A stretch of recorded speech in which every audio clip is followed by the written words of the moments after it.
On our wedding night, my husband and I spent the entire night in passionate embrace. Only at dawn did I discover my true husband had passed out drunk in the outer chamber, unconscious. The man who had spent the night with me, departing hastily before daybreak, was a stranger. When my husband awoke, he dismissed it lightly, "Don't dwell on it." Yet he never set foot in my chambers again. My in-laws treated me with outward kindness, yet not one stood up for me. For the next 15 years, he garrisoned at the frontier while I single-handedly upheld the marquisate. Exhausted by the burden, my pent-up anguish turned to illness. As my frail body wasted away, I overheard my in-laws' secret conversation. Only then did I learn he had long since established another household beyond the frontier, blessed with both sons and daughters. And the one who ruined my reputation that year was none other than the younger brother of his concubine's beloved wife. That night, he stood outside the door, silently permitting everything that unfolded. All because that woman had said, "Destroy her, and you will be truly free." Consumed by fury, I secretly sold off my husband's family's assets, hired assassins, journeyed 1,000 miles, and drenched his frontier estate in blood. On the day the grim news arrived, I laughed up at the sky, coughed up my last breath of blood, and set the entire Marquis's mansion ablaze. When I opened my eyes again, I had returned to the night of my wedding. Red candles burned brightly, the wedding revelry still in full swing. Outside the door, footsteps carrying a light, frivolous laugh drew nearer. "My lady, I'm here." I curved my lips, silently grasping the scissors from the dressing table. Main text, "My dear." The moment the veil was lifted, I realized I had been reborn. In my previous life, I was this very man before me, Su Wang. He had impersonated my husband Xiaisheng, a man I had never met, to steal my innocence and ruin my life. Afterward, he fled with the hush money from the Marquis's estate. Beyond the frontier, he abused his power under Xiaisheng's protection, only to die in a courtesan's bed. Now, seeing this face again, greedy, desperate, the very image that haunted my nightmares for 15 years, not a shred of fear stirred within me, only cruel excitement. So this was it. Heaven hadn't granted me a second life to repeat my mistakes. It was to settle old scores with my own hands. "Husband," I lowered my eyes, calling out softly and coyly like a newlywed bride. Su Wang's eyes flashed bright. His Adam's apple bobbed violently as his breathing grew ragged. "My wife, you're so beautiful." Clearly unable to wait, he undid his belt and lunged forward with a lecherous grin. I didn't dodge. I only stared at him, a bitterly triumphant smile curling my lips. He froze.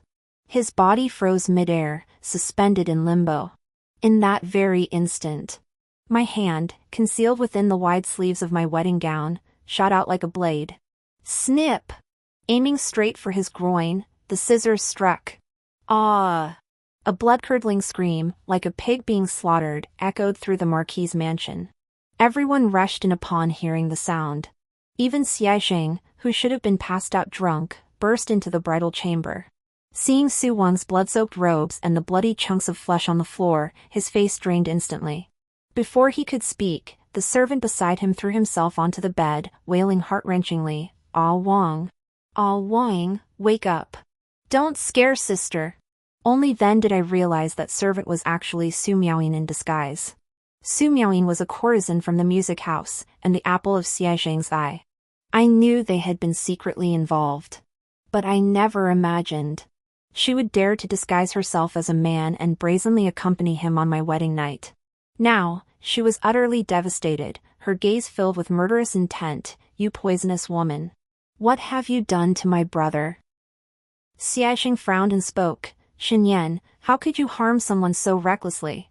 I cowered innocently in the corner of the bed, trembling all over, tears streaming down my face. "Husband. Tonight was our wedding night, yet a thief crept in, intending to commit an indecent act. To protect my honor, I fought back with all my strength. If you won't defend me, why must you blame me instead?" Just then, the Marquis and his wife arrived at the door. Seeing the scene inside, their expressions darkened. Seizing the moment, I raised my voice. "My father is a lowly fifth-rank official. Though marrying into the Xie family was a step up for me, it doesn't mean I'm someone to be trampled upon. I refuse this marriage. I'm heading straight to the Shuntian prefecture to strike the drum of public complaints." Let all of Beijing judge this. See how the Marquis of Chongqing's household dares to harbor an outsider who defiled his bride on her wedding night. Nonsense. The old Marquis snapped sharply. Xing'er spoke rashly in the heat of the moment. He didn't mean to blame you. This was a pure accident. You needn't worry. This Marquis will see justice done for you. With that, he waved his hand behind him. The Marquis's wife immediately understood. Her face cold, she ordered, "Servants, drag these two scoundrels out and dispose of them properly." "Mother!"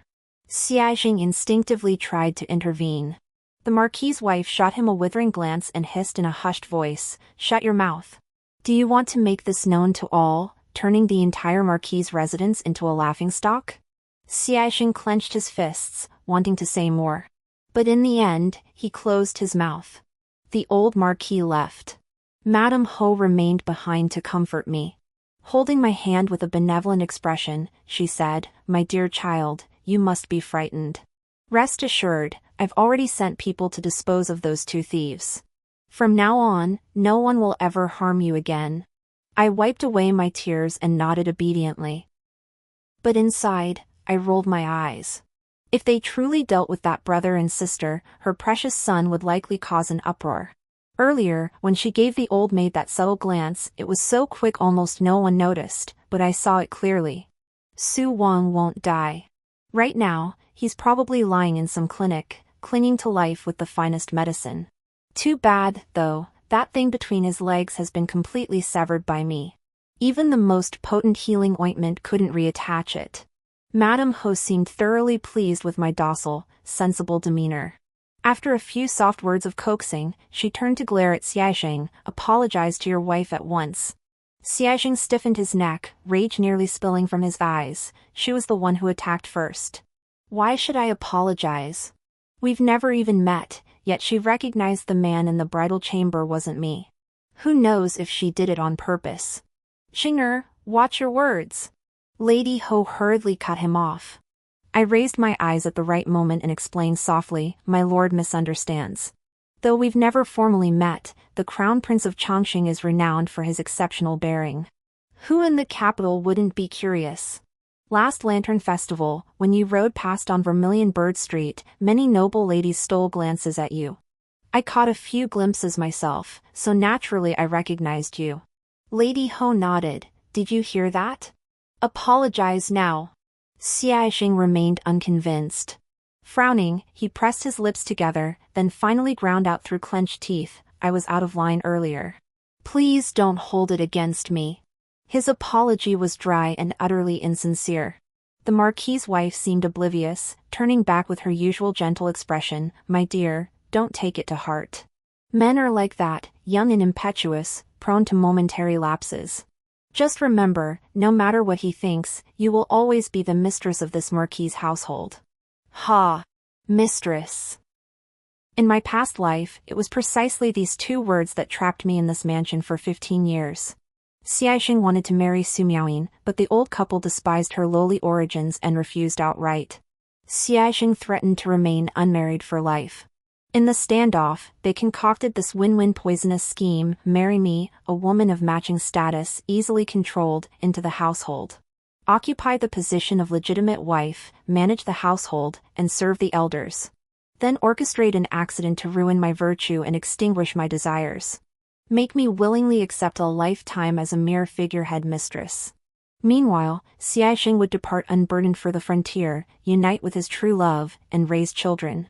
They lived out their lives in perfect harmony, preserving everyone's dignity.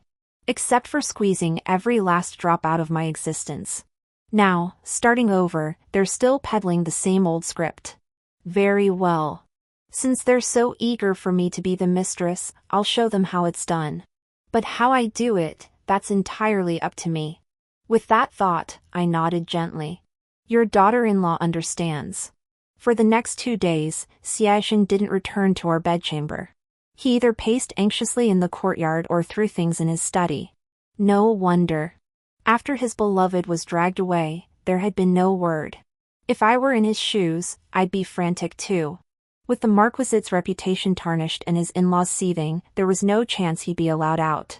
In the end, it fell to me, his understanding wife, to extricate him from this predicament. Husband. I brought him a cup of tea and placed it within his reach. You've seemed restless these past 2 days. Could it be something's troubling you? He shot me a cold glance but said nothing. I didn't take offense. Setting the teacup down, I spoke softly. Tomorrow we must return to my family's home. If you truly have urgent matters, I can return alone. Once we leave the estate, you may attend to your business. Xiaxing seemed taken aback. You are willing? Yes. I lowered my head, twisting the handkerchief between my fingers, my voice barely audible. On our wedding day, I saw the depth of your connection with that servant girl. Our union was arranged by parents and matchmakers, yet your heart belonged to another. I understood. Though I didn't mean to hurt her brother that day, I still feel indebted. If I can help you in any way now, it might ease my own pain. Xiaxing remained silent for a long while. When he spoke again, his tone was deeply complex. My lady, you've suffered so much. For tomorrow's return visit, I'll have the gifts prepared generously. Early the next morning, Xiaxing personally supervised the servants loading the carriages. Silks, brocades, rare treasures, and medicinal herbs filled 3 large carts, fully honoring my status as the heir's consort. The carriages had barely left the Marquis's estate and turned the corner. He hurriedly jumped down and switched to an inconspicuous small carriage with a blue canopy. I lowered the curtain, leaned against the carriage wall, and closed my eyes to rest. The Shin household was now in a state of jubilation. Thanks to my marriage, my father had been promoted from a deputy minister in the Ministry of Works to the right counselor of the Office of Communications. My elder brother had also entered the Imperial Guard. It was a time of family glory and universal satisfaction. Seeing me return alone, they showed no surprise, assuming the crown prince was simply overwhelmed with official duties. "You honor, come in quickly." My stepmother's face was plastered with smiles. She took my hand, yet her eyes kept darting behind me toward the chests and trunks. At noon, after much hesitation, I revealed what had happened on our wedding night. My father's expression shifted. But only for a moment. He turned to advise me, since no great harm has come of it, and the Marquis's household is willing to suppress the matter to save face, you must not speak of it again. The futures of your father and your elder brother now rest upon you. You must not act childishly now and upset your in-laws or the young master.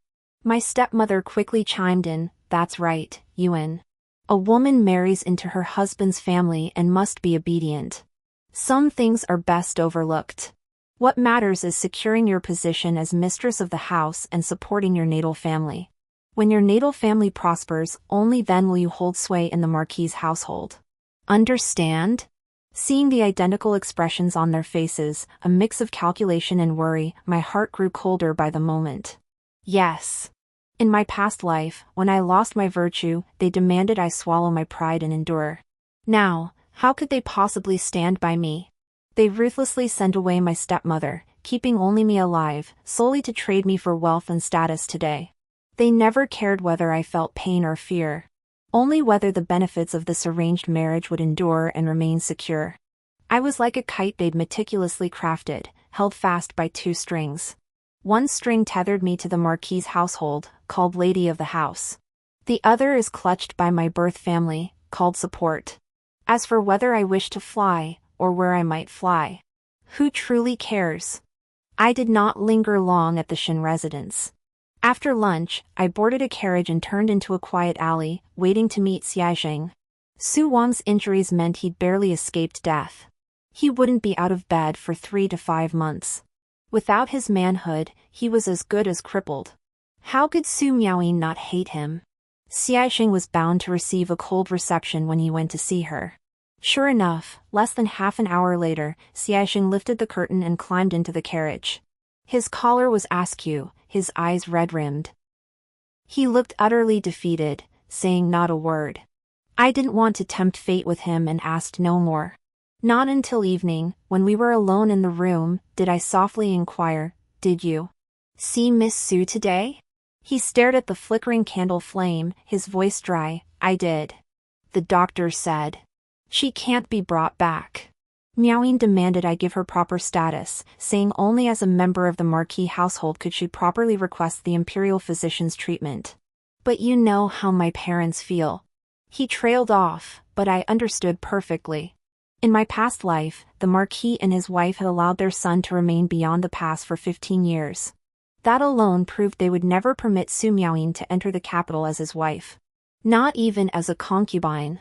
A bitter laugh rose in my heart, yet my expression grew gentler. Miss Su was worried about her brother. In her anger, she spoke harshly. It wasn't her true feelings toward you. Once she calms down, she'll surely remember your kindness. Xiaxing lifted his eyes to meet mine, his gaze complex. After a long moment, he took my hand and sighed softly. You honor, you and she are truly different. I smiled softly, leaning closer as my arm gently encircled his neck. Yuan'er is your legally wedded wife. Shouldn't a wife ease her husband's burdens? As I spoke, the lingering scent of Ilan incense I'd applied earlier drifted in wisps toward him. Xia Zhang's body visibly stiffened. His gaze fell upon the slight opening at my collar. His breath caught, growing heavy. The candle crackled softly. I lifted my eyes to meet his gaze, deepening with each passing moment, a shy yet inviting smile playing at my lips. My hand moved, gently undoing the knot of his sash. Husband. The rest of my words were swallowed whole by him. Red curtains fell, candlelight dancing wildly. In the shadows he couldn't see, I slowly opened my eyes. My fingernails dug silently into my palm. It was laughable, really. Though Su Miaoying came from a music troupe, she prided herself on her purity, insisting Xiaxing give her a proper status before consummating their marriage. After stringing him along for so long, I ended up getting the upper hand. Xiaxing, having tasted the sweetness of lovemaking for the first time, was hooked. He clung to me, lingering in my chambers for a full day and night before finally letting me leave. For the next month, he spent nearly every night in my room. Occasionally, he would go to Su Miaoying. But she was still sulking over her brother's matter, turning him away each time. Frustrated, he'd return to me. I never stopped him, nor asked questions.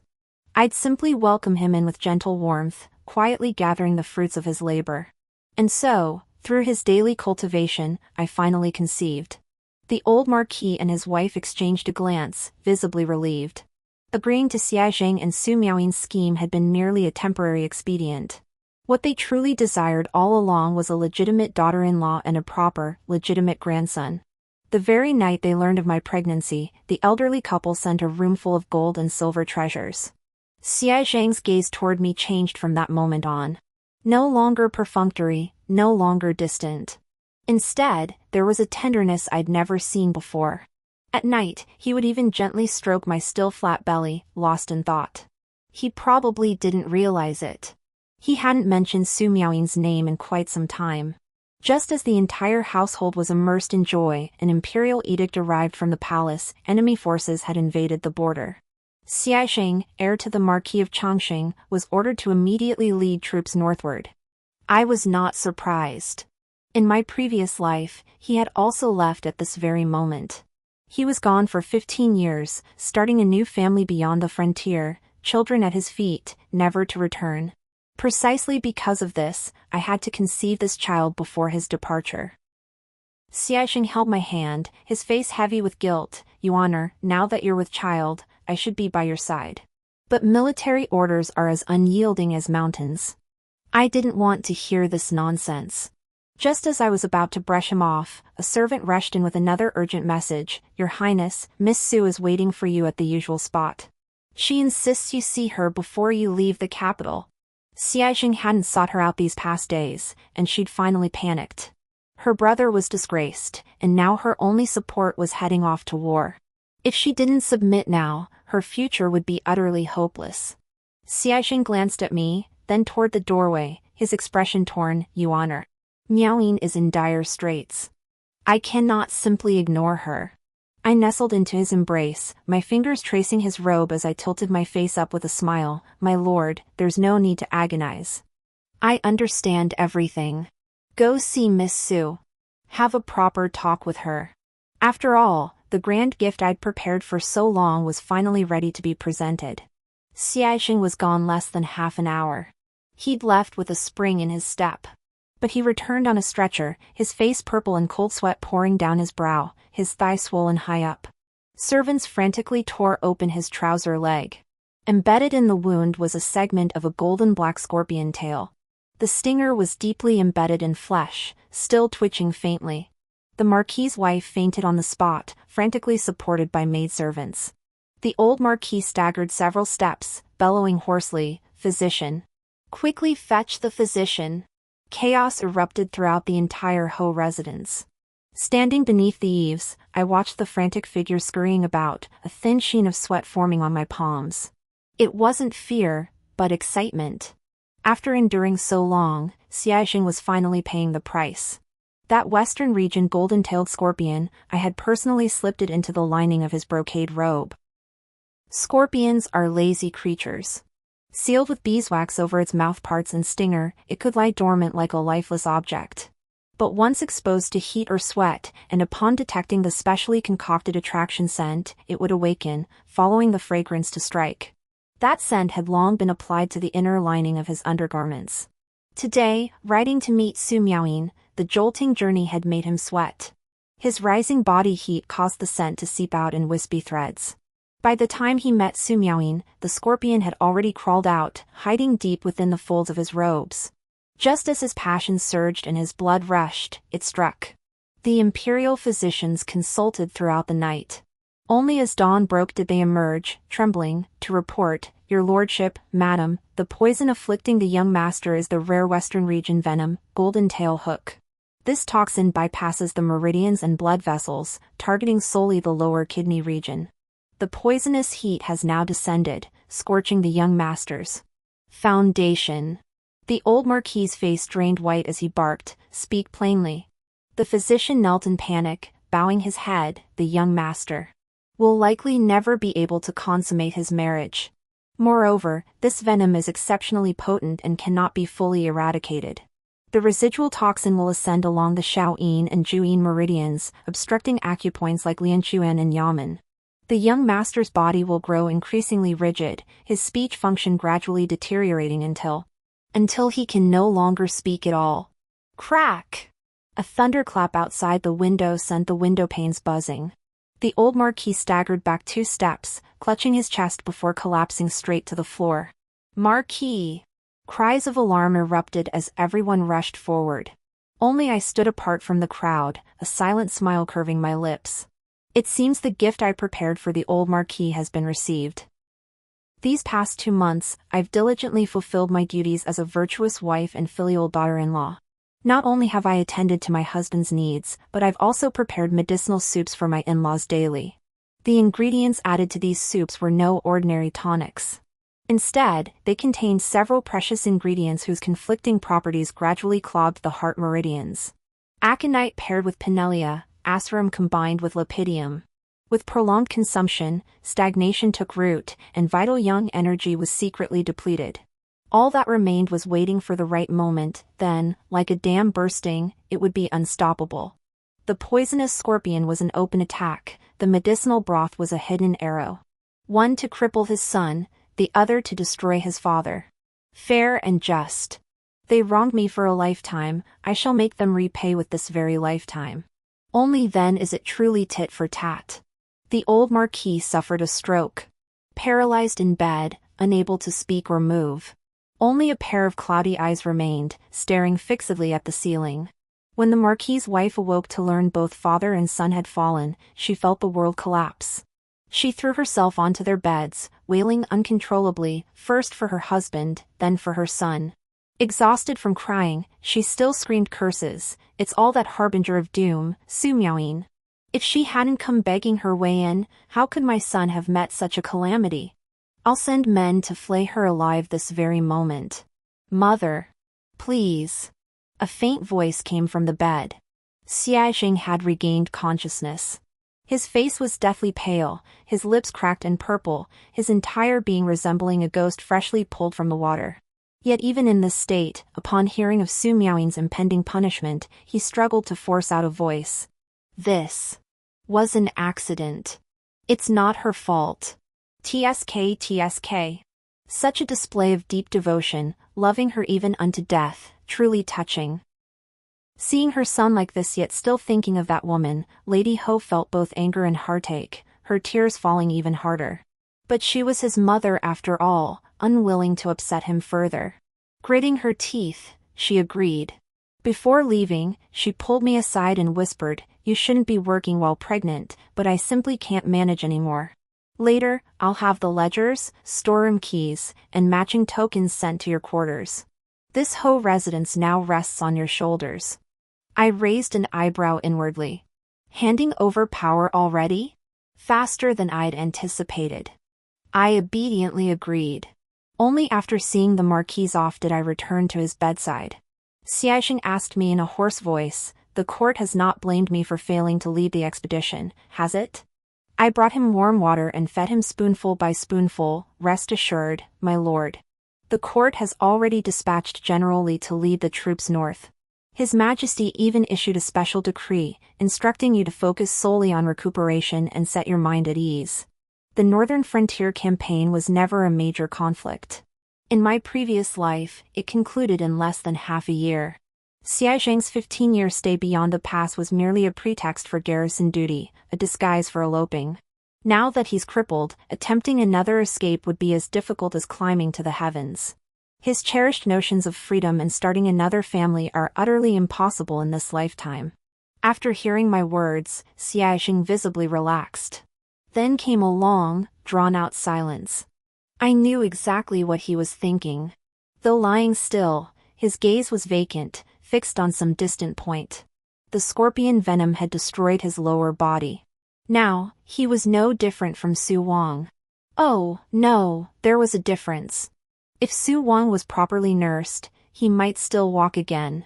But the poison within him would only grow deeper, bit by bit consuming his bones, his vocal cords, his mind.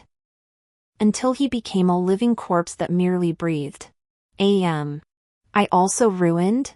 He suddenly asked. What nonsense are you talking about, my husband? You will recover. I wiped the corner of his mouth and spoke softly. As long as you remain in this world, as long as I can still watch over you, I fear nothing.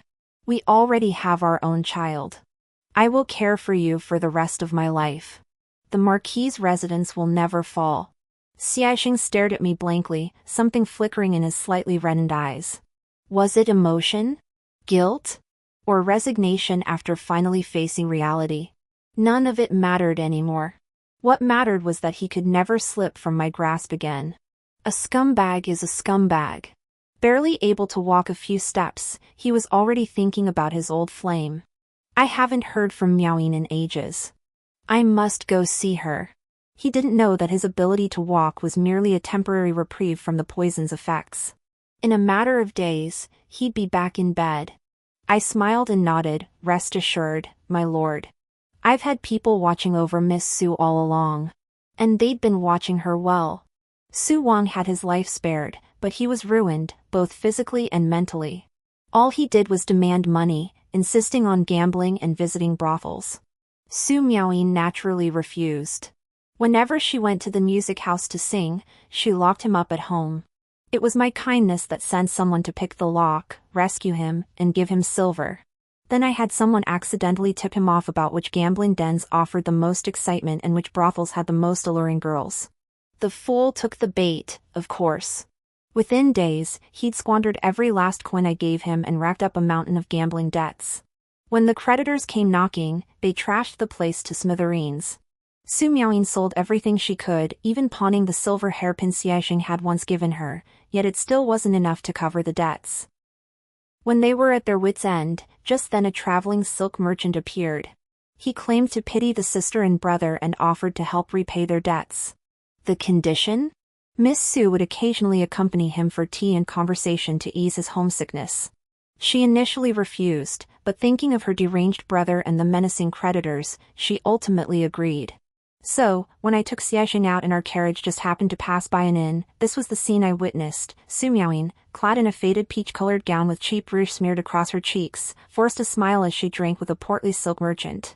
The man's greasy hand accidentally rested on her shoulder. Xiaoxing's face drained of color instantly, his lips trembling violently. I feigned astonishment. Husband, is that Miss Sue? I sent 50 taels of silver just days ago. That should have been enough for them. Why is she still? Oh! Xia Zhang's expression darkened further. Limping, he leapt from the carriage and staggered toward the tavern. I hurried after him to see the commotion. Su Miaoyin. How? How could you do this to me? He grabbed her by the collar, all traces of his former gentleness vanished. Su Miaoyin flinched at first, then stopped pretending. Who exactly has wronged whom between us? You claimed to love me, yet refused to marry me or help treat my brother. Now you're not even a proper man. What use are you to me? Xiaixing froze in place. After a long moment, he let out a low laugh, more wretched than a sob. Back to the mansion. He grabbed my hand, not looking back. 3 days later, 2 bodies floated in the river outside the capital. One was a young man, his lower body mutilated. The other, a young woman. Both had their necks brutally snapped. Their clothes were torn, every valuable item on their bodies stolen. The authorities took a cursory look, declared it a robbery by vagrants, and closed the case hastily. When the news reached us, Xiaixing was leaning against my shoulder, drinking his medicine. I blew on the spoonful of medicine to cool it, speaking softly. Outside, they say Miss Sue and her brother were simply unlucky, falling prey to bandits. Husband, please don't grieve too deeply. Xiaixing gave a cold laugh, then turned to look at me tenderly. You honor, speak of them no more. Let us live our own lives well. I blinked, offering a pure, uncomplicated smile. Of course! The old Marquis was already advanced in years, bedridden and consumed by worry. After struggling on for over half a year, his life finally flickered out. Watching his son's condition worsen, he felt a lingering regret. His sole comfort was having seen his grandson. Yes, I gave birth to a boy. It had to be a boy. In my previous life, to serve my in-laws well, I had befriended countless renowned physicians. So this time around, from the very beginning, I sought out the finest doctor, had medicine pills prepared, and conceived a son in one go. Seeing the marquisate's sole hope, the Marquis experienced a final surge of strength, managing to utter a few broken words. He dismissed everyone. He revealed the jade token commanding the marquisate's former troops and secret guards, along with the hiding place for the political contacts registry. Take care of Zheng'er. His voice was a faint thread, the marquisate. My grandson depends on you. I knelt slowly, bowing my head solemnly before him. Your daughter-in-law will remember. The old man had entrusted me with the marquisate's final trump card. Naturally, I would heed his wishes and care for Xiaixing and the marquisate. Though this care might not be quite what he envisioned. As the wife of the heir apparent, I oversaw his funeral arrangements. Welcoming guests, setting up the spirit altar, chanting sutras, distributing offerings, every detail was meticulously executed, flawless in every respect. Even the relatives who came to gloat found not a single flaw. After the funeral, I devoted myself entirely to Xiaixing's treatment. Ginseng, deer antler, snow lotus. I added them to his medicine pots as if money were no object. Yet his body grew stiffer day by day. His words grew fewer, his gaze increasingly vacant. Madame Ho finally grew suspicious. Why isn't Qing getting better despite all these medicines? Do they truly work? I leisurely stoked the flames beneath the medicine cauldron, a faint smile playing on my lips. Of course they work. The venom of the western region golden-tailed scorpion thrives on potent tonics. The more nourishment it receives, the faster the residual poison dissipates, and the more thoroughly your dear son rots away. Madame Ho recoiled as if struck by lightning, stumbling back a step. You. What did you say? That scorpion. Could it be you? It was me. I admitted it plainly, stepping forward slowly to meet her terrified gaze. On our wedding day, the Ho residence was guarded like a fortress. Even distinguished guests needed invitations to enter. Yet Su Wang slipped into my bridal chamber effortlessly. Do you really think I don't know whether he barged in himself or if your entire family let him in? My husband gifted me a lover, so I returned the favor with a scorpion. What's wrong with that? Madame Ho's face instantly turned as white as paper. Her trembling finger pointed at me. You You're so cruel.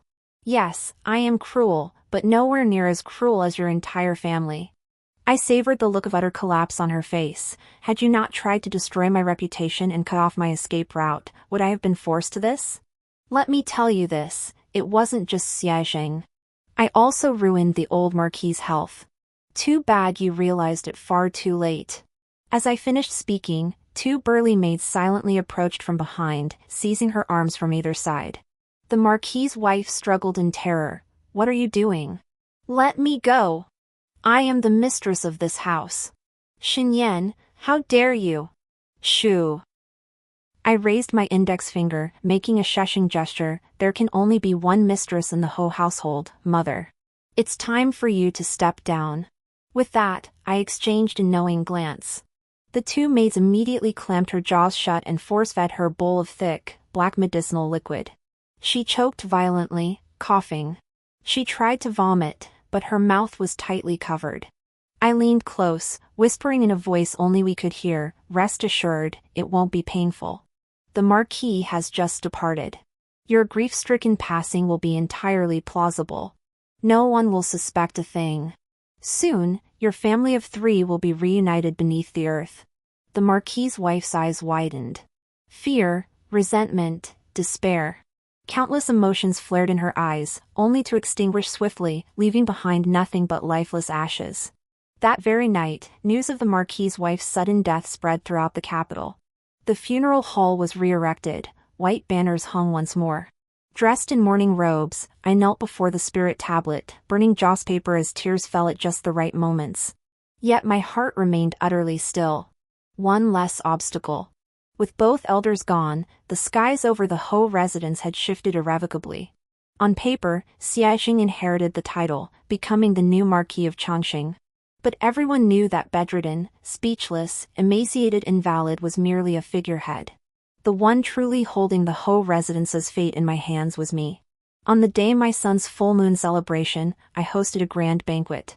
Not for good luck, nor for appearances. Simply to make it clear to all of the capital, who truly held sway in this marquisate now. I shed my plain mourning robes for a solemn, ornate gown. Though its color was subdued, it was crafted from the finest cloud brocade, with gold thread subtly embroidered, stitches as fine as brushstrokes. Every stitch and thread carried a silent weight of authority. Seated at the head of the table, I remained composed and poised in every interaction. The circumstances of every official's household, the latest currents within the court, all were clear to me. All the guests, regardless of rank, bowed only to me upon entering. For every matter, great or small, the steward sought my decision alone. Even my own father, high and mighty as he was, came over with a sheepish grin to curry favor. "My child, you are now the sole mistress of the Marquis's household, supremely honored. The future of the Shin family rests entirely on your shoulders." He rubbed his hands together, his eyes gleaming with calculation. "Father has grown rather weary of this counselor position, Yuan. Could you perhaps use your influence to help me climb higher?" I set down my teacup, the lid tapping softly against it. "Father, how dare you even bring this up with me?" His smile froze. I looked up at him, my face smiling, but my eyes frozen. My stepmother was content as a maid. You insisted on taking her in, only to let her suffer under the mistress's torment until she fell ill. Then you sent her back to her hometown to fend for herself. When I knelt on the ground begging you not to send her away, who was it who kicked me aside so ruthlessly? When I returned home in tears after being humiliated at the Marquis's mansion, who told me to endure it, that I mustn't ruin our family's prospects? My father's face flushed pale and crimson, his forced smile trembling. Why? Why bring up these old grievances now? Father had no choice back then. Look at you now, aren't you living quite well? My well-being is earned by my own efforts. It has nothing to do with your no choice. I cut him off, my voice steady at each word sharp. While serving in the Ministry of Works, overseeing repairs to the suburban waterways and 3 bridges, you embezzled 30% of the funds. I happened upon those ledgers and made a copy. I delivered it to the censorate. By now, the Imperial Guards should be on their way. My father's body convulsed, his eyes widening in horror. You unfilial daughter. How dare you betray your own father? Before he could finish, his eyes bulged with fury as he lunged at me like a madman. But arriving officers seized him, pinned his arms behind his back, and dragged him away. 3 days later, the imperial verdict arrived. My father's embezzlement was proven. All our family assets were confiscated, and we were exiled 3,000 li. As for my stepmother, I secretly brought her back to the Marquis's residence. I ordered the maids and servants to attend to her well, ensuring she'd never have to kowtow to anyone again. Once my stepmother was settled, the last weight lifted from my heart. Yet gazing at the perpetually shuttered room in the east wing, it began to grate on me once more. Xiaojing was paralyzed, mute, his body shriveled and emaciated. He had watched helplessly as I sent his parents to their graves. Yet he was still being well attended to. Wasn't that a bit too comfortable? This was not a scene I wished to witness. Something must be done to stir life into the Marquis's residence.